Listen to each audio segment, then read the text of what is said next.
Hi everyone, today I've got another super exciting dahlia haul. This one is different because they don't come as tubers, they come as little mini plants. So the supplier has taken cuttings from their dahlias, so we know that they're true to form, and then they send them out as these little plug plants which we then grow on. Now if you've got a greenhouse this works great, or somewhere to protect them, then it's absolutely fine to receive them this way. Otherwise, if you don't have anywhere that you can protect them, then they are susceptible to frost. So it's not wise to order them unless you can protect them. But what I do is I bring them on with all my other dahlias. So I bring them in at night and leave them out during the day. It is a little bit of work, but I'm prepared to do that in order to get these gorgeous cuttings. If you're new to my channel, my name's Annette and this is Cottoverdi, and we garden here in South Buckinghamshire in the UK, and it's glorious sunshine today but quite windy. I'm really hoping that my mic is not picking up the wind and you can hear me. We've also got building work going on, so there's this like weird rumbling sound in the background which hopefully you can't hear. So I'm going to go through the dahlias that I've ordered and describe them to you, and I'll put a picture up on the screen. If I've had them in my garden before and I've taken film footage of them, then I'll put that footage up because I think it's always nice to see what they look like in the garden. The information I'm going to include is not just the name but also how tall they're supposed to grow and the flower size, which I feel is really important. I'm going to show you how brilliantly these are packaged, how they arrive, and then how I pot them up. I pot them up into these 9cm pots, so I just reuse them. It's about 3 inches I think, and they fit in here really well. We don't want to pot them up into anything too big because then we can drown them by mistake in error and then they might rot. So I find this is a really good size, and I don't find that I need to pot them up again before they go out. They sort of stay in here for the next month and, you know, increase their root ball, and then we plant them out into the garden once our last frosts have passed. I thought I'd tag on to the end of this video a little bit more information about how I deal with my dahlias. So with my dahlias from previous years, I pot them up and then I keep them inside, and then once they've started showing little shoots, I take them out into the garden, onto the patio during the day, and then bring them in at night. And I thought I'd show you that process as well when I show you the finished result of the dahlias that I'm potting up today. So let's get started. The first one I've got is called Abby. The first one I've got is called Abby, and this has a white base with pink tones to it. It's going to grow to 1 metre tall, 40 inches, and the flower size is 10 centimetres, so it's a really good size, 4 inches. Then I've got Allwin's Violet. Now I have grown this before, but I don't think I was successful. I haven't managed to keep the tuber. It's a gorgeous ball in rich purple, and it'll grow to about 1.1 metres. That is 43 inches. Flower size again is 10 centimetres, 4 inches. And then I've got the first of 2 dahlias that I've chosen because it's my mum's name, and my mum is called Christine. So this one is called Christine Laidler. I haven't grown this before, and it's a lovely white ball with pink blended tips, and it grows to 1.5 metres tall, so 5 foot. So it's a really significantly tall dahlia. I don't know what the flower size is. I couldn't find that information anywhere. Then I have got another Edith Jones. Now I absolutely adore Edith Jones. It's my favourite dahlia, but I don't seem to be able to create enough dahlia tubers for me to have more plants.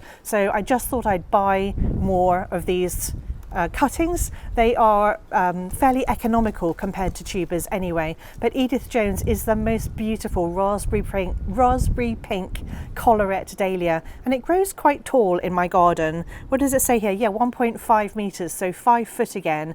But the bees absolutely love this one. I don't know whether it's the colour or maybe it's got a particular scent, but it always attracts all the bees, and I just think it's a beautiful collarette dahlia. The flower size is 12 centimetres, so 4.5 inches. The next one I've got is Jerry Hoke. Now I did have Jerry Hoke last year and I loved it, but it started getting quite sickly towards the end of the season, and so I ordered these before I dug up the tuber to see what the tuber looked like, just as a precaution, because I really like Jerry Hoke. I don't know why it was starting to look quite sickly towards the end, and I'm not going to hold that against it. So I've ordered another Jerry Hoke. So this water lily gets to 1.2 meters tall, 4 foot, and the flower size is 12 centimeters, so 4.5 inches. And it's this gorgeous pinky color with like a hint of apricot. It's kind of more on the pastel side. It's really beautiful. Then I've got Hamari Rose, which is another one that I tried to grow last year, and I think I had it in my Queen of Sweden border, and I think I had one flower from it, so it didn't do particularly well, so I've purchased another one. Hamari Rose is a gorgeous pinky ball with an apricot hint to it. It grows to 1.2 meters tall, 4 foot. The flower size is 10 centimeters, so 4 inches. Then I've ordered Hillcrest Kismet, which I love. Hillcrest, it just takes my breath away, Hillcrest Kismet. It's one of my favorites. And again, I think I've had this tuber, my own tuber, for maybe 2 years, and I haven't managed to propagate from it. I probably could take cuttings, but I never have the time for that. So I've got too many other things to look after. So I've just ordered another Hillcrest Kismet. So this gets to 1.2 meters tall, and that's 4 foot. And the flower size is 17 centimeters, 6.5 inches. So it's really significant and it really stands out. It's just this gorgeous salmony bronze colour. It's a large decorative dahlia, and it really is gorgeous. Then I've ordered a new one called Kelgai Ann. This is a pale pink water lily with darker stripes, and it grows to 1.2 meters tall, so 4 foot. 4 foot, yeah. And again, I couldn't find a flower size for that one, so we'll have to see. Then I've got the second dahlia I chose because it's got Christine in the name. This one's called Laura Christine, so I chose it because my mum's called Christine.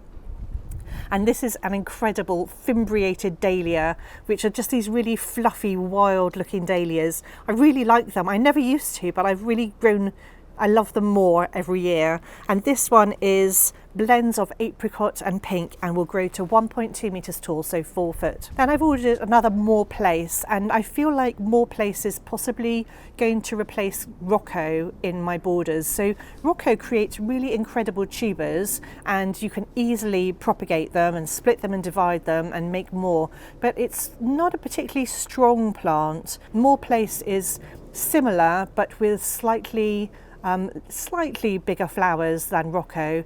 And maybe more reddy tones, but it is still purple. Anyway, I've ordered More Place, which is a rich clarity purple ball that grows to 1 meters tall, 40 inches, and 5 centimeters. The flower size is 5 centimeters, which is I think about 2 inches. Then I've ordered another Pam Howden. Now I have grown Pam Howden in my garden, but again last year it looked a little bit sickly. I didn't get as many flowers from it as I wanted, so I decided that I needed to replace that one. Pam Howden is this gorgeous water lily with like peachy, apricotty pink tones. It's quite vibrant and it grows to 1.2 meters tall, so 4 foot, and the flower size is 15 centimeters, which is 6 inches. And I've also ordered Pulverton Christabel, which is another one that I love. I actually really like the name as well. So this is quite a short one. It only grows to 80 centimeters tall, 32 inches. The flower size is 9 centimeters, 3.5 inches. And it's this dusky, pinky color, not too dusky, and it has gold tipped edges to it. Then I've ordered Rosendale Parky, which is a delicate pinky lavender color, and it grows to 1.2 meters, 4 foot. And the flower size is 10 centimeters, so 4 inches. Then I've ordered Rycroft Brenda Tea, which is this dome-shaped white ball with a lavender centre to it. And that grows to 1.4 metres, so nice and tall, 55 inches, and the flower size is 12 centimetres, which is 5 inches. Then we've got Thea Rose, which is another water lily dahlia that is sort of pink and white blended together, and it grows to 1.2 meters tall, so 4 foot, and I don't have a flower size for that one either. I'm gonna have to measure these ones that I don't have flower sizes for, just so that I can note it down in my records. And then we get on to 4 Westertons that I've ordered. I really like the Westertons, they obviously appeal to me. So the first one is Westerton Ella Grace, which is very round and it's pink with a white base to it. And it's going to grow to 1.2 metres, 4 foot. The flower size is 8 centimetres, 3 inches. Then I have Westerton Folly, I love that name. And this is a beautiful ball in pinky lavender shades. And again, it grows to 1.2 metres tall, 4 foot. And the flower size is 10 centimetres, 4 inches. Then we have Westerton JWH, which is a large decorative dahlia, and it's gorgeous shades of pink with a hint of gold on the tips. And this one grows to 1.5 metres tall, so 5 foot, and the flower size is 15 centimetres, so 6 inches is a really good size. Then we have Westerton Pearl, which is a slightly smoky pink ball-shaped dahlia with apricot and purple undertones, and it grows to 1.2 metres, 4 foot. And the flower size is 15 centimetres, 6 inches, another nice big one. And then I lied because we actually have another Westerton. I've got Westerton Sunset, which is this stunning burgundy dahlia. I can't wait to see that one. And this is 1.2 metres, 4 foot, and the flower size is 9 centimetres, 3.5 inches. So those are all the dahlias that I've ordered. With some of them, I've ordered 2 in the hope that my previous one survives and then I'll have 3.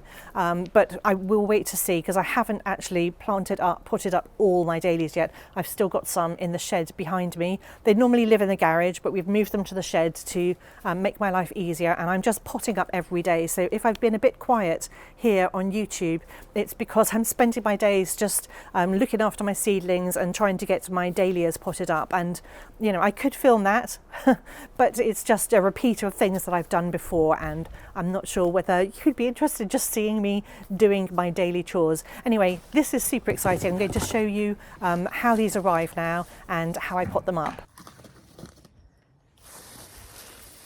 So this is how they come packaged in the box, and they're all wrapped in paper. Each one has got a printed tag inside it, which is super handy. And in the past they used to put moss and straw to try and keep them moist, but actually they've decided to reduce their packaging, which I think is really wise. And the moss used to get tangled up in it a bit anyway, and I'm not sure that it helped because these have arrived beautifully packaged. They're still lovely and damp. So as you can see, they create really nice root balls before they send them out. So all of them have, you know, they're a really solid plug.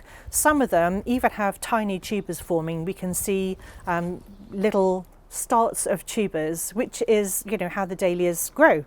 And then all I do is I take my 9 centimetre pot and I put a little bit of compost at the bottom, then put the plug inside and backfill it with compost. And I'm just using ordinary multi-purpose peat-free compost. I don't add any food to them at all, and I just pot them up this way, firm them down quite well, and then I water them and then take them out onto the patio. So because these all have foliage, these need proper daylight.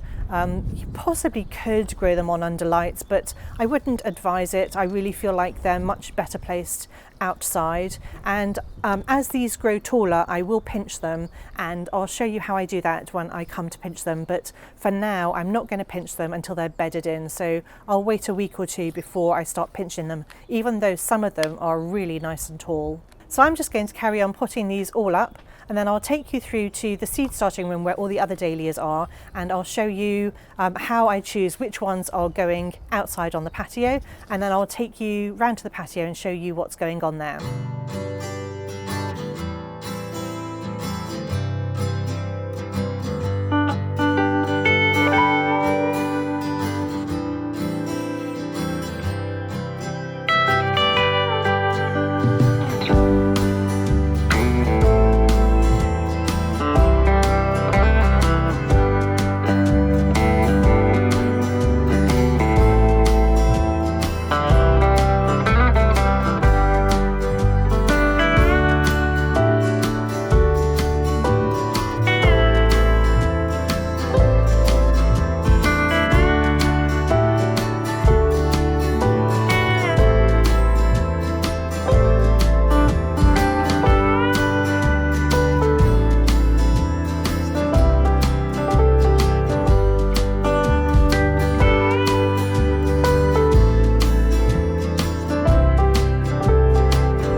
So I don't have a greenhouse, so this is where I am growing all my dahlias on. It's actually in my seed starting room, which is a spare room in our house that we haven't finished yet. And I double stack them until they start growing. And then every morning I come in here and I check to see which ones have started to shoot up. And then I decide whether they are ready to go outside, because they need light and they need to be exposed to fresh air and the breeze and sunshine. And so I tend to gather the ones that are just starting to sprout in one spot, and then I choose which ones are going outside. So it's a bit random how I decide to do it, because there's no hard and fast rule, but if they're about 2 inches tall, then they're ready to go outside. So this one here is ready to go outside because it's got a decent shoot on it, happy butterfly. And so that one is going to go outside on the patio, and I'll show you what I do with the ones on the patio in a minute. So I'm just going to gather up today's collection of ones that are ready to go out.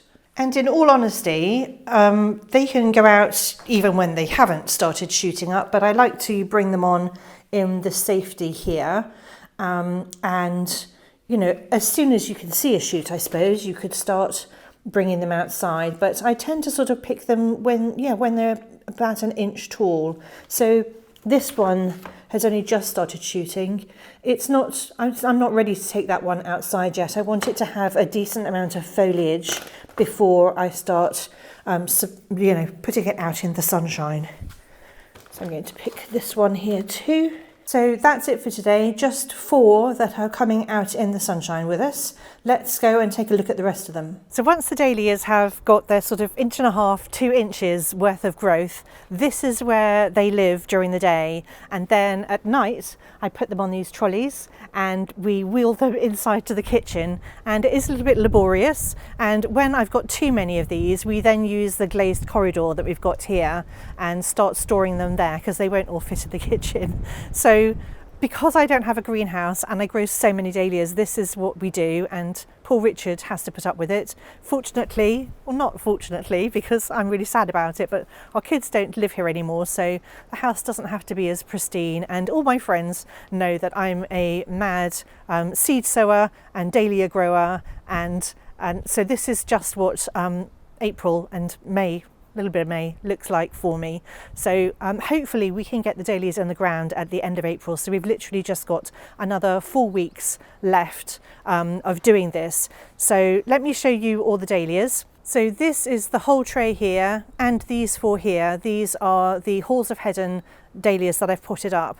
So there's actually quite a lot of dahlias in there, and I will spread them out more as they bush up and grow, because I won't pot them up, but I'll just make more space, because they will actually put on quite a lot of foliage before they go into the ground. But they're all looking super happy, super healthy, and it's really important in the smaller pots to keep everything watered.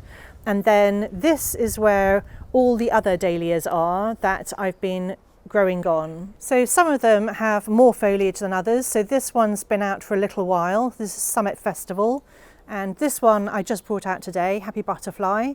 So, you know, they do grow on really nicely, and I just like the fact that they get the sunshine. If it rains, they get rained on, but I do feed these sort of twice a week. And so as I bring them out, on the day that I bring them out, they get a really good watering, which is what I've just done. So that's the first time that I've watered them since I've potted them up. I won't water them again unless they look really dry. But that's it for today. I really hope you've had fun with me as I went through my haul from Halls of Heddon and showed you how I potted them up, and then showed you what I'm doing with the rest of my dahlias. I can't wait for these to start flowering. I absolutely love dahlias. Anyway, thank you so much for watching, and I'll see you all next time.